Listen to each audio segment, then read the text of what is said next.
Good day, Crime Talk aficionados. My name is Scott Reisch, and this is Crime Talk, the most fact-driven, unbiased true crime channel on the entire internet. Today, we come to you on the road.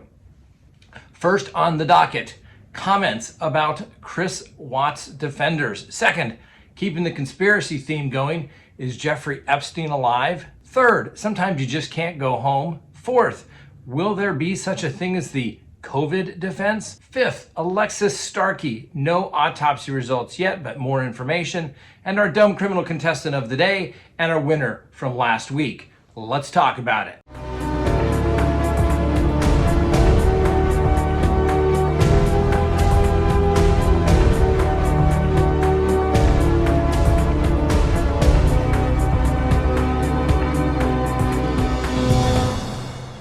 Good day, Crime Talk aficionados. My name is Scott Reisch, and this is Crime Talk. If you haven't done so already, please hit that subscribe button. If you've already done so, that's wonderful, but hit that little bell so that you receive notifications when we go live or put up new content.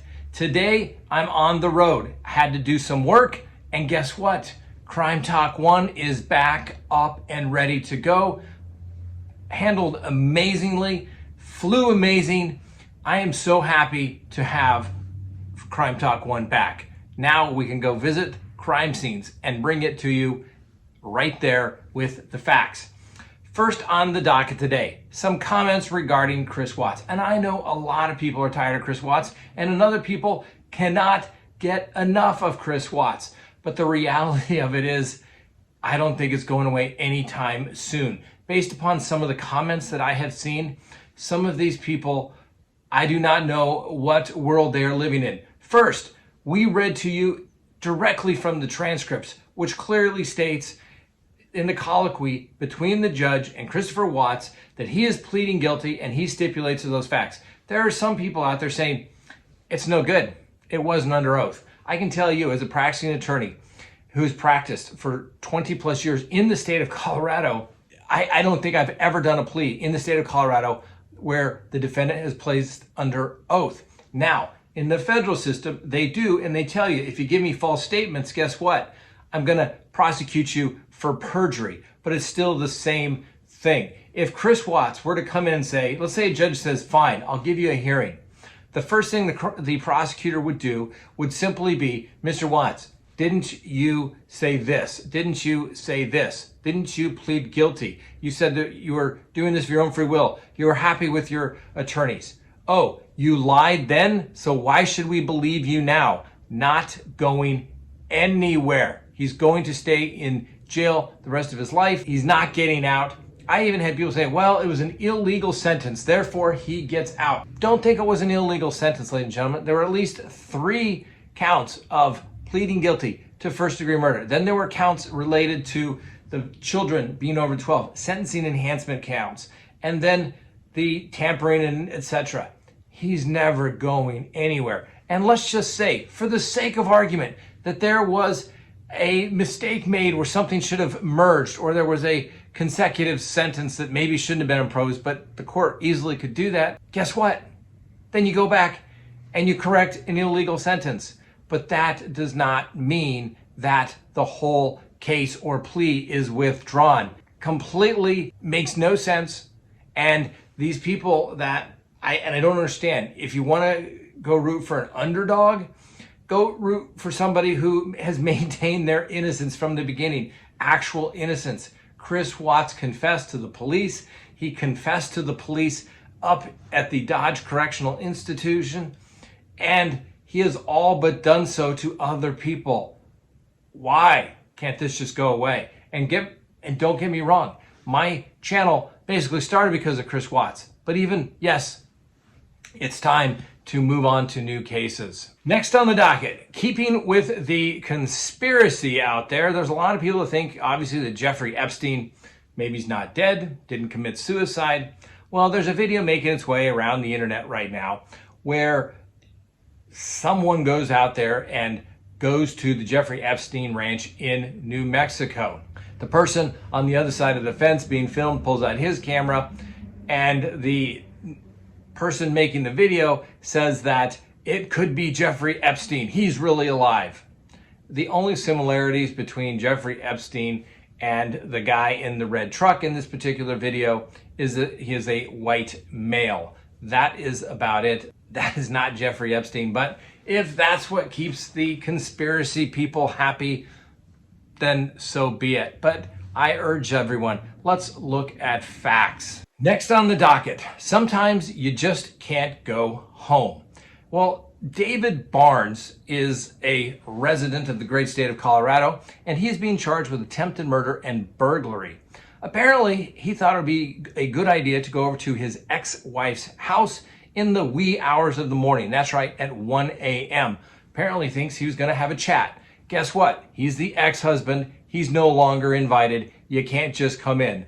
That's a burglary. Then when you get into an argument and a shot is fired, guess what? The police call that attempted murder.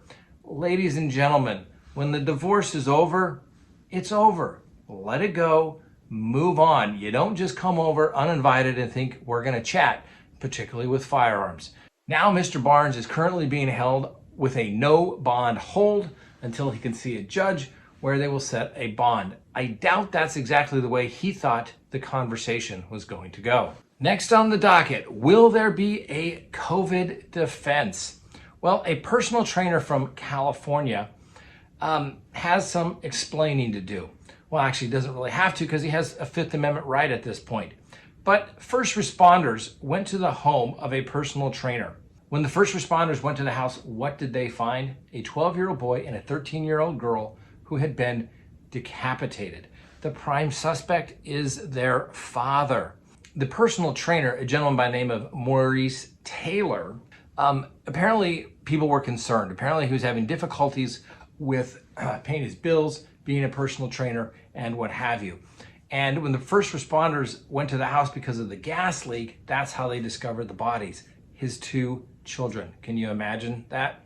Well, guess what? People are already starting to come up for excuses of this. People have speculated that he may have possibly decapitated his children because of the economy, the closure of schools and public places amid the coronavirus, paired with close living quarters, sparked a stressful environment for the family. Can you believe that? Ladies and gentlemen, I do not care how close you live. I do not care how frustrating life can be. I cannot think a reasonable person would think it'd be okay to decapitate your two children. No, it is not okay. There will be no COVID defense. Yes, the Mr. Barnes of the world should scare lots of people. And that is why everyone should get a background subscription service. Go to CrimeTalkSearch.com, sign up, it's easy. Yes, there's a small nominal fee, but when you pay it, you can search as many people as you want anonymously. So imagine, since Mr. Barnes is free out there in the market, that he was maybe out there dating in the world.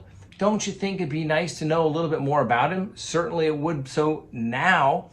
So if someone were to run his name, they would get information regarding his social media, his emails, phone numbers, criminal history, property records, divorce records, all the things that are important when you decide, maybe I want to be involved with this person a little more.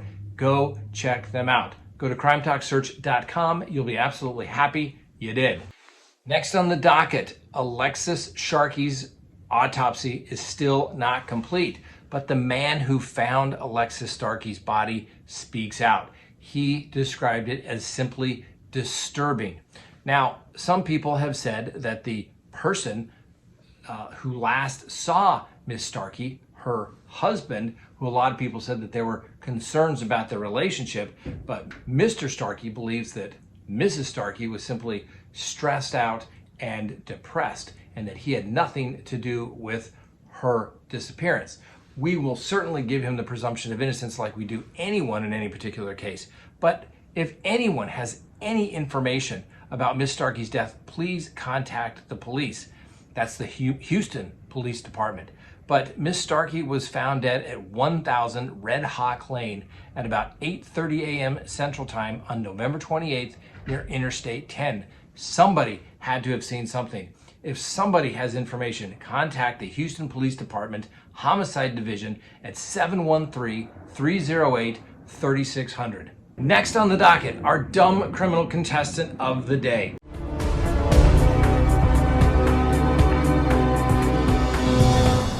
The Jackson, Mississippi police are looking for this rocket scientist who thought it would be a good idea to rob a bank and then inside pulling his mask down. Now, how many times have we talked about it here on Crime Talk?